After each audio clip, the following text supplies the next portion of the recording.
a fun, engaged partner.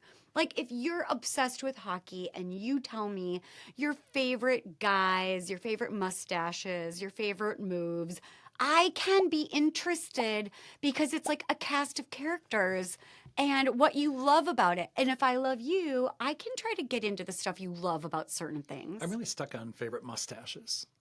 Is there anyone that plays hockey that does not have a mustache? Yes, but the most attractive one does. Hello, everybody. Welcome back to another episode of We're Not Fine. I'm Dr. Talia Jackson, and today I'm with the Nosferatu. star of Nosferatu because something happened to his I woke eyeball. up with an eye bleed of some kind, so I'm gonna try not to gross anyone out by it. I think we should get on with our first topic, which is so interesting and really honestly comes up a lot in relationships. And it's the topic, of course, of do you have to share hobbies and interests in order to have a relationship thrive and survive, right? Like, how important is that to our relationship?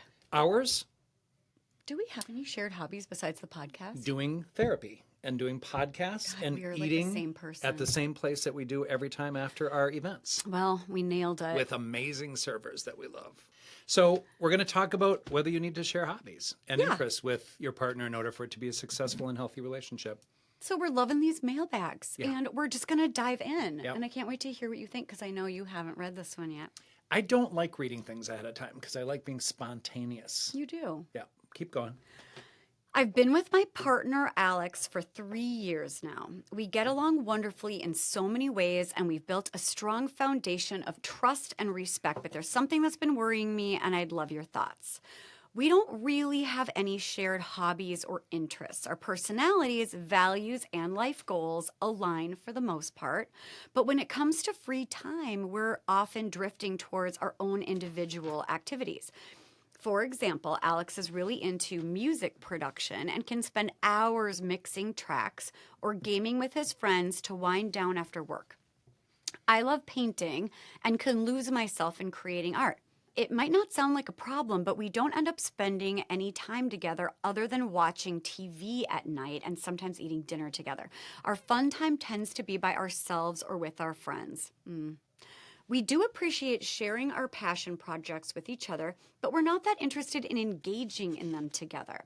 I don't particularly like video games. I'm not going to learn how to produce music, and he doesn't want to do art with me. Should we be actively seeking out hobbies to enjoy together, even if it means stepping out of our comfort zones and not having that much fun? How important are shared interests in keeping a relationship healthy and fulfilling? Can we thrive without that? You know what's interesting is there were like several ways that this person wrote that has me, initially I'm like, I think it's, I read an Instagram recently. It is You the one read thing an I look at. I think, do you read Instagrams? There was writing on this one. So I read an Instagram that said it's about shared values versus interests. And the interesting piece about that is I'm not sure I agree with that. I'm going to challenge that a little bit. I think shared values are critically important, like how you treat others, like do you believe in human equality, these sorts of things. Like those can be, or vaccines, whatever it might be, like lots of different issues about how people view the world that I think can be really conflicting in relationships, particularly these days. But I also think I think shared interests can be important. And I'm going to go to like my thought on, for example, I'm going to give a couple examples that I think are concerning. If one of you is active and the other is more sedentary, like if one of you likes to hike and if one of you likes to get out for walks and if like one of you likes to go to the gym, like it would be critical for me if I had people in my life significantly that we share an active lifestyle. I need an active lifestyle. I need to be outside. I need to be doing shit. I need to work out. I need to do all those things. And if somebody I was with was not as interested in that, I would find my quality of life to be a little bit different. Plus, I would find that more attractive if we shared that together, right? The other thing I might say, like I think about travel. Travel is a good one. Like I know people I live in suburban area, and a lot of my friends don't oftentimes like go into the city for dinner or travel abroad or anything like this. I do. I love that. I think it's important. And it's a really big part of my life. So travel would be one of those things. Like if somebody wanted to travel and the other person did not, I think that could become a conflict. And yes, you could travel by yourself, but when you love somebody, you know, even friends, like I love traveling with my friends. As everybody knows, my 13 delightful friends came to Italy with me for my birthday last fall. I think there's something, and I'm going to Ireland with friends in a couple weeks, few weeks. Jealous. Yeah, well, you've So already been jealous. there. Yes, and I loved it. And I'm very excited. So I think there's so many pieces to this experience. Like I would want to share that with someone because I think my quality of life would be different if I found someone like afraid of travel or not interested in exploring other parts of the world. So I don't think it's just about values. I think it's about interests as well. And so I think there are just different ways of looking at where there are different levels, right? Of connection. Like I think or of... I think it's not like if somebody wants to do crossword puzzles and somebody wants to do a jigsaw puzzle. I don't think those are big differences, right? I think those interest differences are probably not negligible. I think so. But and so one of the ways that we're going to approach this topic is just by kind of going down some of those things that might be relevant to this conversation. You know, shared activities and relationship satisfaction, which is really what I just covered. Like, I think some of those activities would enhance any relationship quality of life. And I have a lot of couples that travel together. I have a lot of couples that do bike treks together, and it does bring them closer. And it's a shared experience to really, really enjoy. And if, for some people, there's a little competition piece to it as well, which can be fun. That can because if you have shared leisure activities, you're experiencing life together. And then there are more and more memories that you have together that you can share and reminisce. And it's really connecting. It's also, I think, really important to spark novelty, like introduce variety and novelty into your relationship. And I think when we're pushed out of our comfort zone, sometimes that can really connect us. It's like we remember those moments forever. You will never remember sitting on the couch and watching Love is Blind, although I will remember watching The White Lotus. Oh my gosh. But it's like there has to be some sort of spark and variety and novelty that you guys, can pursue together. You don't have to, but if you want to grow together, you have to, I think. It's just so silly, right? But I start to think of those things that are important to me. Like if I had a fantasy person or couple I was dating, it would be like relevant to go to hockey games because it's a big part of my life. It's a big part and of I your have life. friends that I can go with, etc. But it's not the same. I'd want that person to share that with me. Like you don't want them sitting at home, like letting you be free to go do hockey and then you come home and tell them how it was. You want them to be a part of it. I want them to get excited. Right. When they see Marcus Foligno or Jake Middleton, like I do, in so many ways. But let me tell you, so that's it. Like, I think there are some interests that are kind of like, I would struggle with that if the person's like, I really don't like the excitement of hockey. Or Like I you don't do you. You do you. Wah, wah.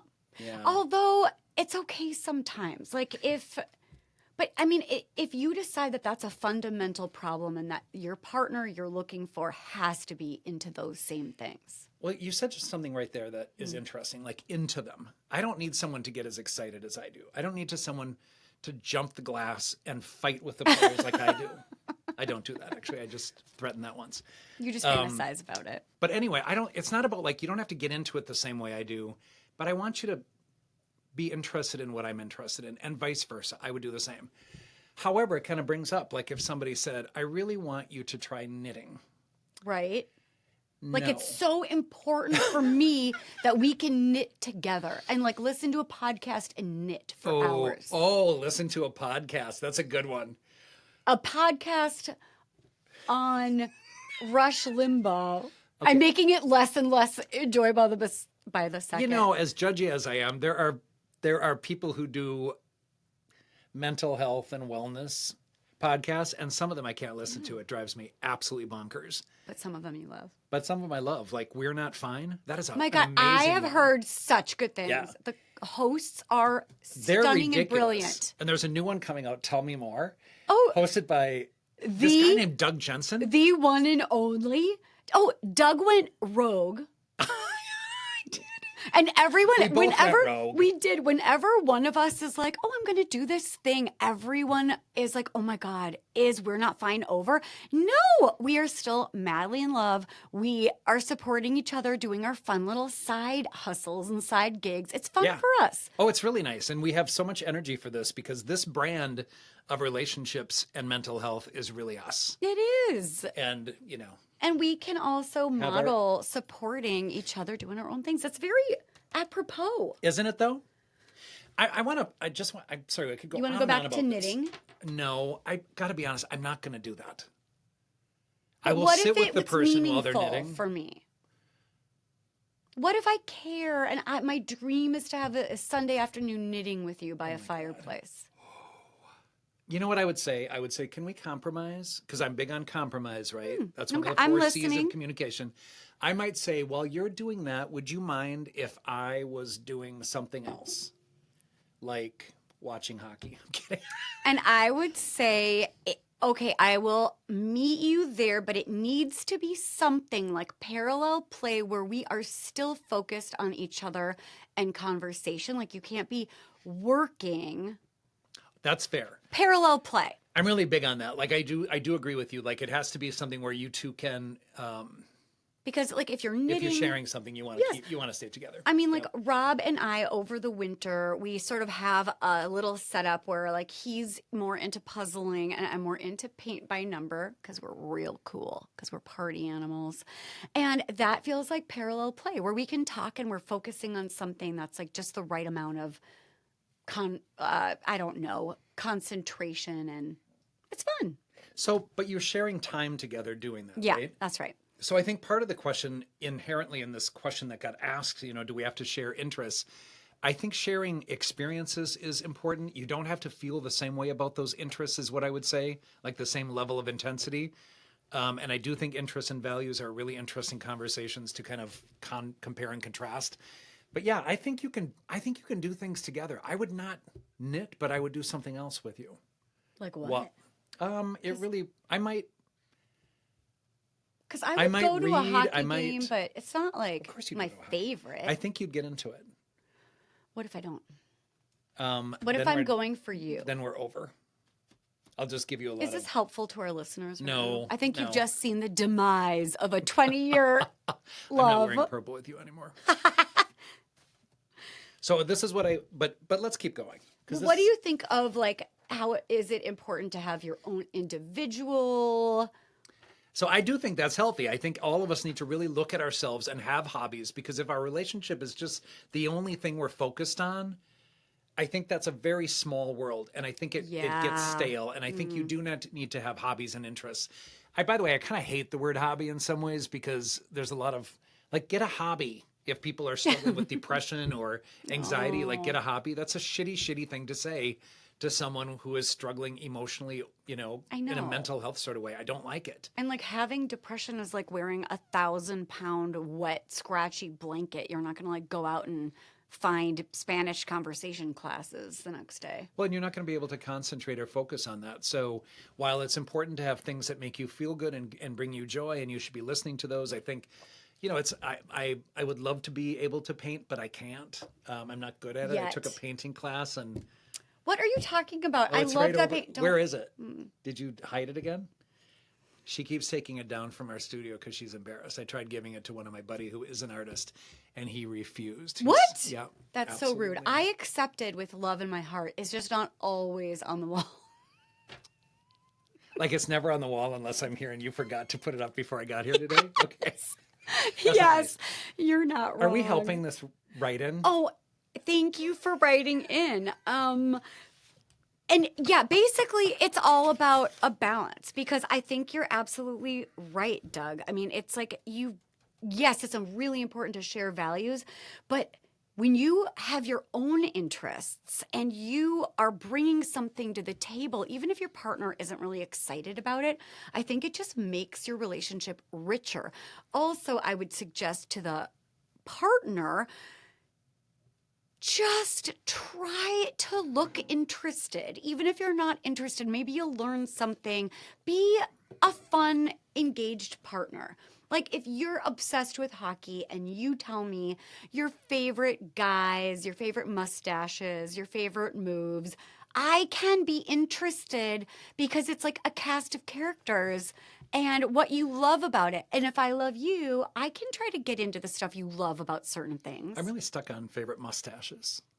Is there anyone that plays hockey that does not have a mustache? Yes, but the most attractive one does. Mm. So here's what I would say about this. Like, I want to go back to this particular question because one of the things that she said, or he said, I don't actually know the genders of these people. Here's what I would say, though. You said something about, like, we don't necessarily want to do the same things with each other.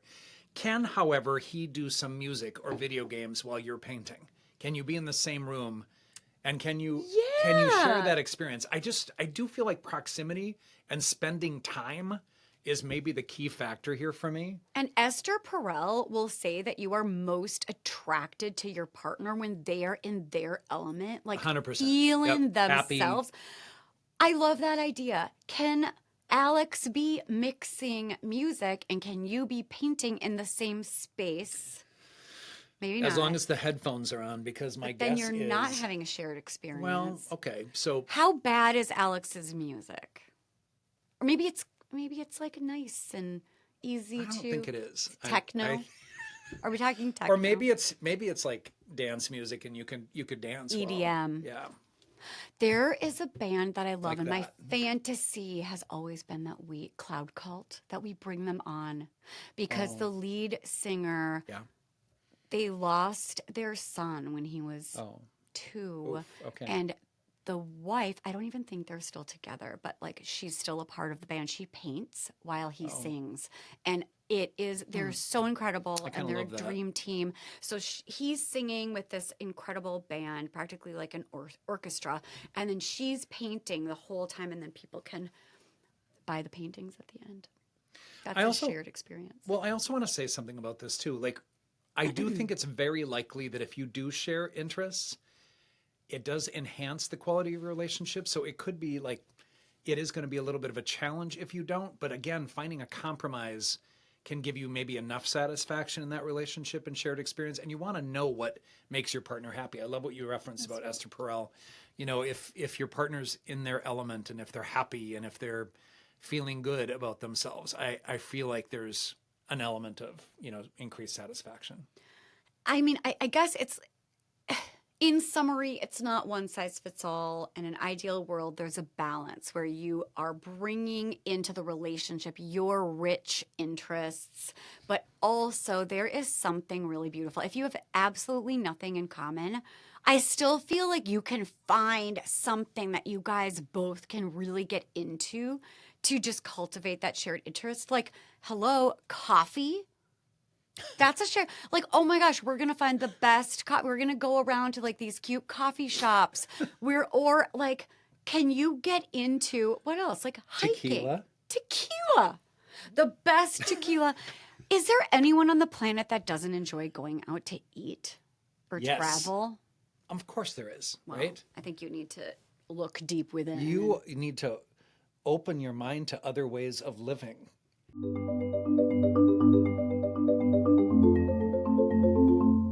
If you got value from today and if you want to see more of us, find us on the socials if they're still around by the time this airs. We are on TikTok. We're Not Fine. We are on YouTube, which I feel like we want to lean into. We're Not Fine. Dr. Talia Jackson. Instagram, Douglas L. Jensen with an E-N, and We're Not Fine Pod. And of course, we have a website called we'renotfine.com. Fascinating. And if Tell you me have more. any questions, anything you want us to cover, anything that you're bothered by that we've said, we want to hear it all. Probably be about Doug because I'm just beloved by all. If you're struggling with narcissism in a co-host A or lack of self-awareness. self-centeredness or an inability to see the world in a realistic way, please let us know. Delusions. We will absolutely of grandeur. address that on We're Not Fine. And if you like us or if you hate us, just press like and subscribe and Write a review if you want to. It would be lovely. We would love to hear from you. Send this episode to anyone you think could find value in it. And we love you. And we'll see you next time. And it's okay not to be fine, but, It is. we all have the opportunity to work on that. Take care, everybody.